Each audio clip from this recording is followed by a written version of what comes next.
Urea پہ subsidy مانگی تو یوریا بنانے والے لے گئے، چینی پہ سبسڈی مانگی گنے پہ تو شوگر ملیں لے گئی، بجلی پہ سبسڈی مانگی تو رینٹل پاور پلانٹ والے لے گئے کہ ہمیں ہماری فصلوں کے ہماری چیزوں کے ریٹ دے دو، ہم آپ سے کوئی سبسڈی نہیں مانگیں گے۔ یہ آلو گھر میں پڑتا ہے کسان کو، جو کسان بیچ رہا ہے وہ تقریباً 8-10 روپے بیچ رہا ہوگا، اور وہی آلو بازار میں دیکھ لیں آپ کیا ریٹ، 40 روپے 50 روپے 40 روپے 50 روپے۔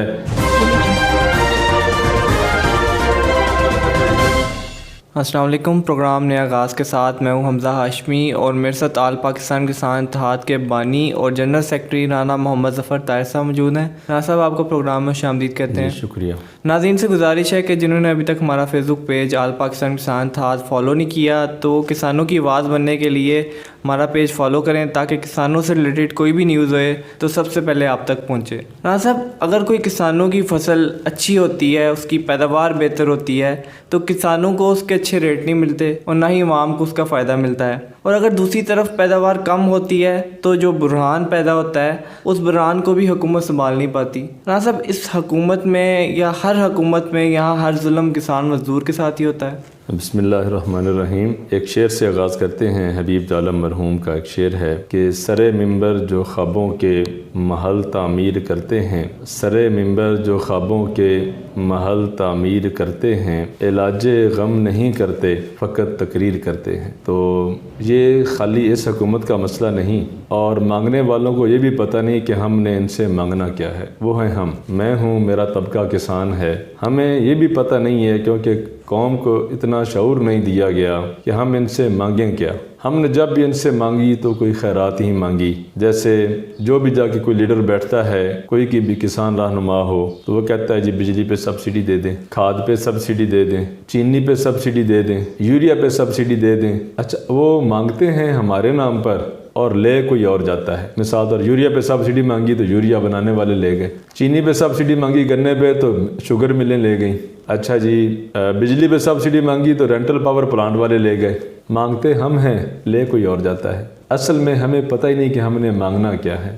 ہم اسی پروگرام کی توسط سے پہلے بھی کئی مرتبہ یہ کہہ چکے ہیں کہ ہمیں ہماری فصلوں کے ہماری چیزوں کے ریٹ دے دو، ہم آپ سے کوئی سبسڈی نہیں مانگیں گے۔ وہ ریٹ آلریڈی بھی مارکیٹ میں جو ہم مانگ رہے ہیں اس سے کئی گنا زیادہ مارکیٹ میں بک رہا ہے۔ مثال طور کسان نے کہا تھا پچھلے سال کہ مجھے گندم کا 2000 روپیہ دے دو یا 2200 روپیہ دے دو۔ انہوں نے کہا جی اگر 2200 روپیہ ریٹ دیں گے تو آٹا مہنگا ہو جائے گا۔ وہی آٹا آپ نے 90 روپے کلو لیا، یعنی کہ 3600 روپے من۔ ہم نے کہا کہ اس سال ہمیں 2400 روپیہ ریٹ دے دو گندم کا، انہوں نے کہا جی آٹا مہنگا ہو جائے گا۔ اب 2200 روپیہ حکومت نے ریٹ باندھا ہے۔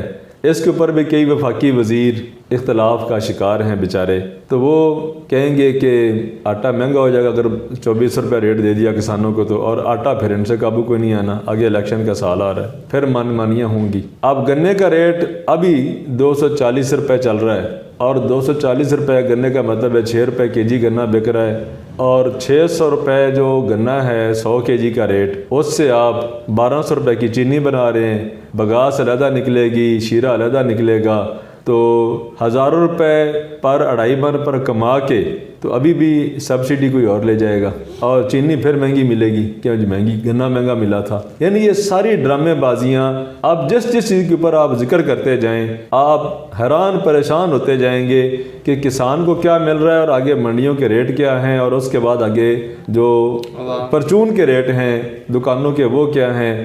بندہ حیران پریشان ہوتا ہے یہ باتیں سن کے، یہ حالات دیکھ کر کہ بیڈ گورننس ان کی نہیں، ہر دور میں تقریباً اس طرح یہ سلسلہ چلتا رہا۔ اب آلو کا اس ٹائم جو موجودہ حالت ہے آلو کا ریٹ اس ٹائم منڈی میں 1200 روپے سے لے کر 1400 روپے 120 کے جی بوری کا ریٹ، 1200 روپے سے لے کر 1400 روپے 120 کلو والی بوری کا ریٹ ہے منڈی میں، یعنی کہ سفید آلو، اور جو لال آلو ہے وہ تقریباً 1400 روپے سے لے کر 1700-1800 روپے تک۔ یہ آلو گھر میں پڑتا ہے کسان کو، جو کسان بیچ رہا ہے وہ تقریباً 8-10 روپے بیچ رہا ہوگا، کیونکہ اس کے اوپر اس نے بوری بھی لگائی ہے، کرایہ بھی لگانا ہے، اس نے آڑت بھی دینی ہے اور لیبر بھی دینی ہے۔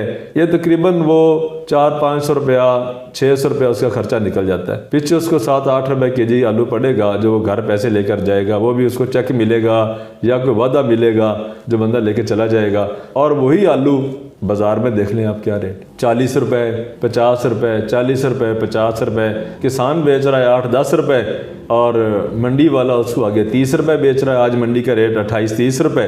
میں منڈی میں جا کے بھی میڈیا کے ساتھ پروگرام کیا تھا کہ یار وہ کوئی اس طرح کی گدڑ سنگھی ہمیں بھی دو کہ رات بوری رکھنے سے صبح ڈبل پیسے کی ہو جائے، کہ کسان کی بوری رات منڈی میں آتی ہے، صبح آپ ڈبل پیسے کی کر کے بیچتے ہو.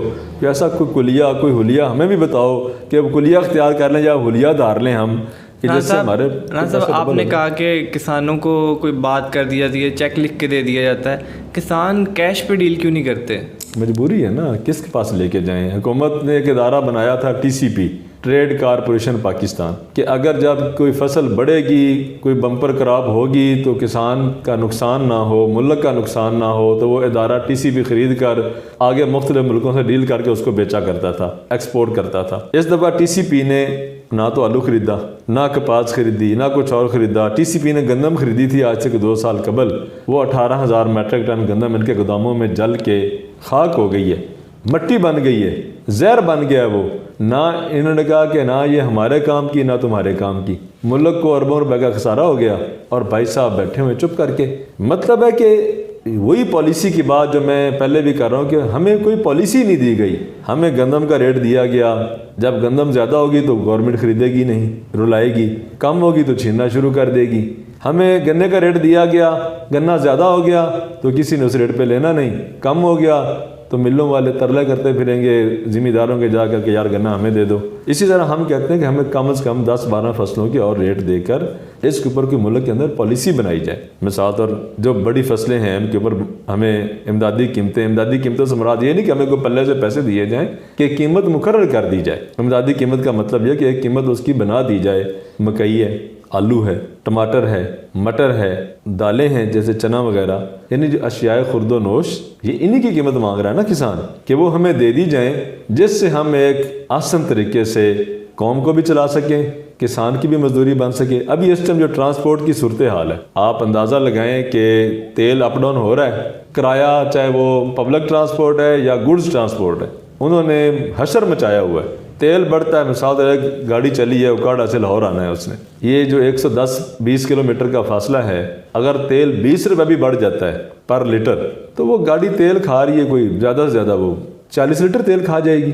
40 لیٹر تیل کے اوپر 20 روپے کے حساب سے اس کا 800 روپے کا تیل بڑھا ہے، اس نے کرایہ 5000 روپے بڑھا دیے کہ تیل 20 روپے بڑھ گیا. یعنی اس بندے کو کوئی پوچھنے والا نہیں. تو میں یہ بھی وزیر اعظم صاحب سے بھی اور وزیر اعلیٰ صاحب سے بھی یہ گزارش کرنا چاہتا ہوں کہ برائے مہربانی پر کلومیٹر کے حساب سے اور وزن کے حساب سے گڈز ٹرانسپورٹ کے کرائے طے کیے جائیں پر کلومیٹر، اور اڈے والوں کو پابند کیا جائے. اب تو گوگل کا دور ہے، آپ نے ملک کے کسی بھی حصے میں جانا ہے تو آپ وہاں بیٹھے فاصلہ ناپ سکتے ہیں کہ یہاں کا اور یہاں کا فاصلہ کتنا ہے. تو پر کلومیٹر کے حساب سے کرائے طے کیے جائیں تاکہ ٹرانسپورٹ کو بھی پتہ چلے کہ مجھے کیا بیچ رہا ہے، اور جو بندہ کنزیومر ہے، جو بندہ اس کا کہہ لیں کہ ایک ضرورت مند ہے، اس کو بھی پتہ چلے کہ یہ چیز مجھے کتنے میں ملے گی. اور یہ جو کرایوں کے نام سے ایک ڈنڈی ماری جا رہی ہے قوم کے ساتھ، اب جو ذمہ دار اپنی فصل لے کر منڈی میں آتا ہے یا ٹرک پہ لوڈ کر کے لاتا ہے تو ٹرک والا بھی اس کو بلیک میل کر رہا ہے. یہ سارا سسٹم نہیں بنا ہوا. اگر ملک میں کوئی سسٹم بن جائے کسان کا، زراعت کا، تو یہ کام بہت بہتر ہو سکتا ہے. اگر آپ نے بزنس پہ قرضہ لینا ہے، وہ بھی بزنس کرنے والا بھی تو انسان ہی ہے نا، اسی ملک کا باشندہ ہے. آپ اس کے کسی کمرشل پلاٹ پہ اس کو کروڑوں روپے قرضہ دے دیتے ہو، جی کمرشل پلاٹ ہے جی 20 کروڑ کا، آپ اس کو 10 کروڑ روپے قرضہ دیتے ہو، لو جی آپ اپنا کاروبار کر لو یا اپنا جو بھی اس پہ فیکٹری لگانی فیکٹری لگا لو. ذمہ دار ایک ٹریکٹر لیتا ہے، آپ اس کی 5 کروڑ کی زمین پلج کر لیتے ہیں. ٹریکٹر دیتے ہیں آپ اسے 15 لاکھ کا، اور بزنس والے کا جو سود ہے، جو مارک اپ ہے، وہ کم ہے. اور جس نے ملک کو کھڑا کرنا ہے ذمہ دار کسان، زراعت، اس کا مارک اپ آپ نے 25%، 30%، 35% تک لے کے چلے گئے ہو. یہ جو آپ نے چھوٹے مائکرو فائنانس بینک بنے ہوئے ہیں، یہ کوئی 50% تک مارک اپ چارج کر رہے ہیں. اور انہوں نے شوشہ کیا چھوڑا ہوا ہے کہ ہم ذمہ دار کو چھوٹا قرضہ دیتے ہیں 50,000 لاکھ، اور اس کے اوپر یہ ڈبل واپس لیتے ہیں. تو یہ چیزیں سسٹم نہیں ہے، کوئی چیک اینڈ بیلنس نہیں ہے، کوئی پوچھنے والا نہیں ہے. تو ہم اپنے حکومت سے یہ درخواست کر رہے ہیں، ایک ان کی توجہ دلاؤ نوٹس ان کو دے رہے ہیں کہ خدا را آپ اس کے اوپر غور کریں. ملک کی ترقی اسی میں ہے کہ ملک جب اپنی چیزیں بنا کے بیچے گا تو ملک ترقی کرے گا, عوام ترقی کرے گی, اور اس کے لیے آپ کے پاس جو بیچنے کا سبب ہے وہ صرف زراعت ہے آپ کی. نہ تو آپ نے کوئی اور چیزیں بنا کے بیچنی ہے, نہ آپ کے پاس کوئی ایسی ابھی ٹیکنالوجی ہے. سافٹ ویئر کے اوپر بات ہو رہی ہے تو یہ بڑی اچھی بات ہے. انڈیا $200 ارب سے زیادہ کی آئی ٹی ایکسپورٹ کر رہا ہے. خدا رہا آپ بھی ادھر آ جائیں, لیکن اپنی زراعت کو مضبوط کر کے ادھر آئیں تاکہ ذمہ دار اپنے بچے کو پڑھا بھی سکے, اس کو آئی ٹی انجینئر بنا سکے, اس کو کیمیکل انجینئر بنا سکے, اس کو سول انجینئر بنا سکے, اس کو ڈاکٹر بنا سکے. ملک کی اکانومی اگر آپ پڑھے لکھے لوگوں سے مشروط کرتے ہیں تو پڑھنے لکھنے کے لیے ذمہ دار کو سپورٹ کرنا پڑے گا, کسان کو سپورٹ کرنا پڑے گا, اس کی چیزوں کو سپورٹ کرنا پڑے گا جو وہ پیدا کر رہا ہے. تو میں میسیج دے رہا ہوں اپنے پاکستان والوں کو بھی, اور جو پاکستان سے باہر بیٹھے ہیں, کہ آپ آل پاکستان کسان اتحاد کا حصہ بنیں, اور آگے بلدیات کے الیکشن آ رہے ہیں, وہ آل پاکستان کسان اتحاد کے پلیٹ فارم سے لڑیں. انشاءاللہ کہ وقت آئے گا کہ ملک کے اندر جب زراعت خوشحال ہوگی, کسان خوشحال ہوگا, تو ملک آٹومیٹک خوشحال ہوگا انشاءاللہ. بہت شکریہ ناصر صاحب آپ کا.